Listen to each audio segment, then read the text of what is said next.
ప్రభుత్వం షరతు పెడితే ఆనాడు కేసీఆర్ గారు ఇదే నిండు సభలో సభానాయకుడిగా ఆయన చెప్పిన మాటలు మీ ద్వారా కొత్త సభ్యులు ఉన్నారు గుర్తు చేస్తా ఉన్నాను అధ్యక్ష. ఆ రోజు ఏమన్నారంటే ముఖ్యమంత్రి గారు, నా గొంతులో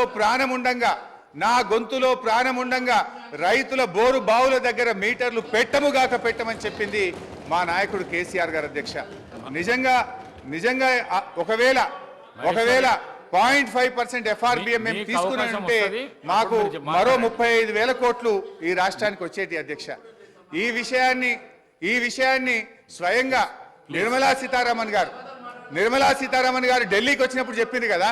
నిన్నగాక మొన్న ఎన్నికల ప్రచారంలో నిర్మలా సీతారామన్ గారు ఏం చెప్పారు? ఎస్, మిగతా రాష్ట్రాలు బోరుబావుల దగ్గర మీటర్లు పెట్టమన్నారు కనుక వాళ్ళకి డబ్బులు ఇచ్చినాం, తెలంగాణ మీటర్లు పెట్టలేదు కనుక తెలంగాణ రాష్ట్రానికి డబ్బులు ఇవ్వలేదని చెప్పి గౌరవనీయులు నిర్మలా సీతారామన్ గారే స్పష్టంగా చెప్పారు అధ్యక్ష. అయితే నేను ఈ సందర్భంగా గౌరవ సభా నాయకుడికి ఆర్థిక మంత్రి గారికి కూడా ఒక విజ్ఞప్తి చేయాలనుకుంటున్నా అధ్యక్ష. ఎందుకంటే కాంగ్రెస్ పాలిత రాష్ట్రాలు కూడా ఈ 0.5 సార్ నాకు ఇంకొక 45 నిమిషాలు కావాలి. సో అధ్యక్ష 0.5 అరే ఇది చాలా ఒక నిమిషం సార్, ఇది చాలా ముఖ్యమైనటువంటి సబ్జెక్టు. ప్రభుత్వానికి మనకు సూచనలు గౌరవ హరీశ్వరరావు గారు మీకు 30 నిమిషాల టైం కేటాయించబడింది. 30 నిమిషాలు ఇవ్వకండి, ఆయన తీయకండి. ఎందుకు సరిగా 30 మాట్లాడడం కూర్చుంటాం.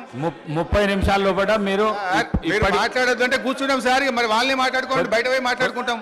If you don't want to give us the mic, మొన్న కూడా మీరు మైక్ కట్ చేసిండ్రు, ప్రొటెస్ట్ కూడా అవకాశం ఇవ్వలేదు. మా గొంతు నొక్కుతాం, మీకు మైక్ ఇవ్వమంటే కూర్చుంటాం సార్.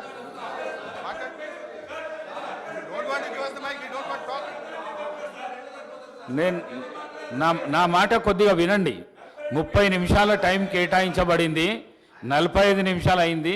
45 నిమిషాల తర్వాత బెల్లు కొడితే కూడా మీరు ఈ విధంగా చేసుడు మంచిది కాదు. మాట్లాడండి హరీశ్వరరావు గారు, మాట్లాడండి సార్. మీరు ఇట్లా బెల్లు కొట్టడం ఇది కరెక్ట్ కాదు సార్. ఇంత మంచి ఇంపార్టెంట్ సబ్జెక్ట్ మీద 39 మంది సభ్యులు ఉన్నాం మేము ఇక్కడ. మీరు ఏది బట్టి అది వాళ్ళు మాట్లాడితే దానికి మేము సమాధానం చెప్పకపోతే ఎట్లా సార్?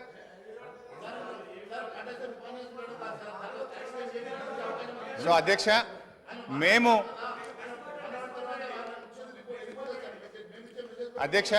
ఈరోజు మీ ద్వారా ప్రభుత్వాన్ని నేను కోరుతా ఉన్నా అధ్యక్ష. ఇవాళ కాంగ్రెస్ పాలిత రాష్ట్రాలు రాజస్థాన్, హిమాచల్ ప్రదేశ్లు కూడా ఈ బోరుబావుల దగ్గర మీటర్లు పెట్టమని ఈ 0.5% FRBMను వారు 0.5% FRBMను వాళ్ళు యూటిలైజ్ చేసుకున్నారు అధ్యక్ష. నిన్నగాక మొన్న కొత్తగా అధికారంలోకి వచ్చిన కర్ణాటక రాష్ట్రంలో కూడా మేము ఈ 0.5% FRBM వాడుకుంటామని వాళ్ళ బడ్జెట్లో పొందుపరిచారు అధ్యక్ష. నేను దయచేసి ప్రభుత్వాన్ని కోరుతా ఉన్నాను, మీరు ఎట్టి పరిస్థితుల్లో కూడా మరి బోరుబావుల దగ్గర మీటర్లు పెట్టడానికి అంగీకరించొద్దని, ఈ 0.5 FRBMను తీసుకోవద్దని కూడా